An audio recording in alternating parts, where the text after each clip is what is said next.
I took part in another TriJam over the weekend, this time with the theme of leveling up quick. I'm really glad it ended up being the theme because it was a lot of fun. So as usual, I got to work with a very creative name, and at 1:21 a.m. I began to lay down the foundation of what would be my 3-hour game jam game. My last TriJam, I decided to learn a whole new genre of games, which was ridiculous. So for this one, I wanted to play it safer. I went with an endlessly scrolling game, which I've made plenty of at this point. I wanted to start off ensuring that the mechanics worked properly, so I went ahead and set up where the background would be endlessly scrolling, which was actually completely pointless because the background is one solid color. Here's where I learned how pointless that was. Next, I made the platforms. I wasn't really trying to do anything too special with these, but I do think they turn out pretty nice. I don't know why I decided to go with pink. It was just kind of the first color I picked, and I had to ensure that it would fall. I should probably go ahead and submit my application for Game of the Year. Went ahead and set up a Boolean for when the game was paused. The plan was to utilize this a lot more than I did. I was going to have it pause the game every time you leveled up, and it would allow you to buy upgrades, such as a double jump or a wall jump, but for whatever reason, I didn't ever implement that. You level up, and everything just kind of gets better.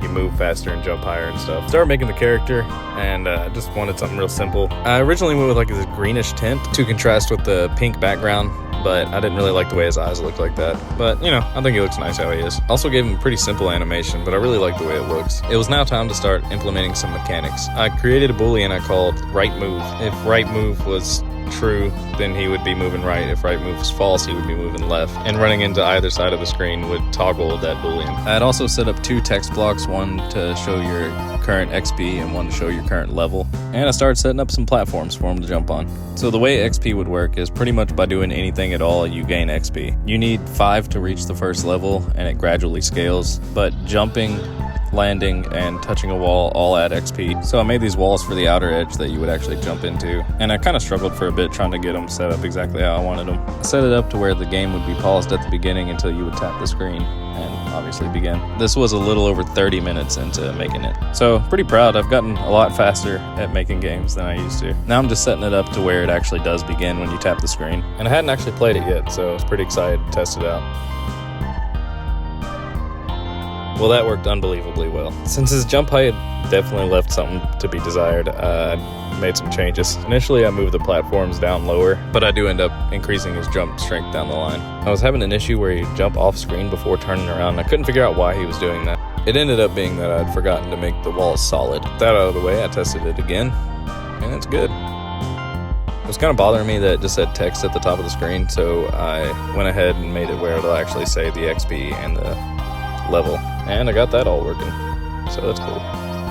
I had forgotten to set up where he would actually level up, so I need to do that. It's a surprisingly simple thing to do. The way I do it, at least, I set up a variable called max XP, and when your XP hits max XP, it adds 1 to your level, sets your XP back to 0, and then changes the max XP to something higher. I think in this case I made it 20% higher or so every time. And for this game I also set it to where your jump strength and your movement speed increase as well. At this point I'm just shy of an hour in, and I wanted to create something else like a little pickup, so I made this coin, which would also grant you XP every time you ran into it. I had a lot of fun making it. I had this idea that the center of it, where like a head would normally be or whatever is on your coins, would be a square with eyes, because I figured in his world like everyone kind of looks like that.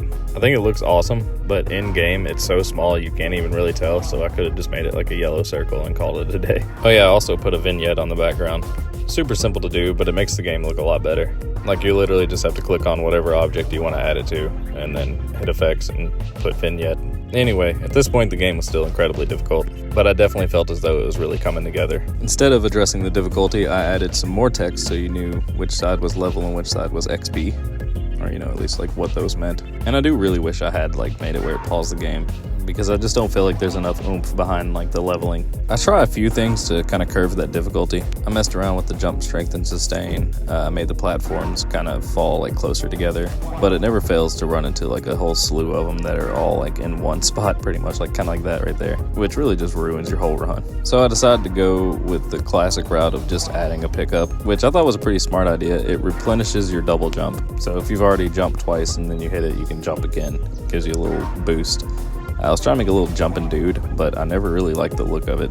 So I made it a square with some like little jumping lines coming off of them, which kind of like the coin looks really cool in editor, but in the game it doesn't look so great. Probably because I wouldn't stop adding stuff to it. Like, I give it this whole big outline that just makes it insanely unreadable. And while yes, it does like add something to the game, give you something like new to jump at or whatever, it doesn't really help a lot at all. I then added some particles to give the game a bit of juice. The ones I'm working on here appear when you land. I think they look pretty nice. Oh yeah, and I added screen shake too. Because, I mean, did you really expect me not to? Then I add particles to everything else. When you jump, there's particles that burst out. When you get a coin, you get little yellow particles. I got ×2 ones because I didn't really think people would know what that thing was. And I think at this point the game looks pretty solid, but it didn't sound like anything. And that's a problem. I mean, my name's Listener after all. So I got to work on some tunes. Didn't really know like what direction I wanted to go, but figured maybe something funky.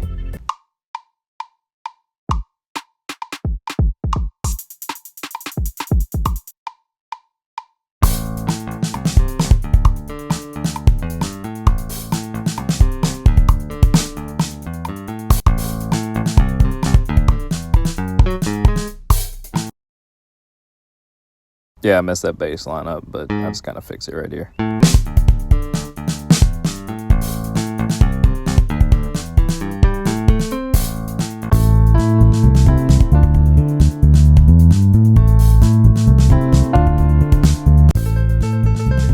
So yeah, I basically just kind of kept fooling around with stuff until I made something I liked.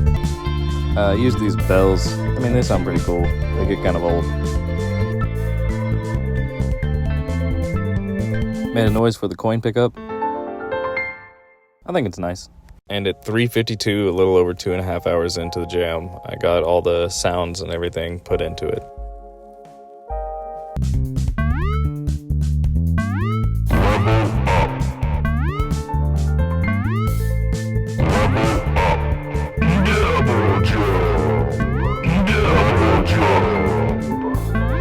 Fortunately, no one will play long enough for that to get old, I hope. Then I went ahead and exported this bad puppy. And that's how I made this game in like 2.5 hours or so. Thanks, y'all.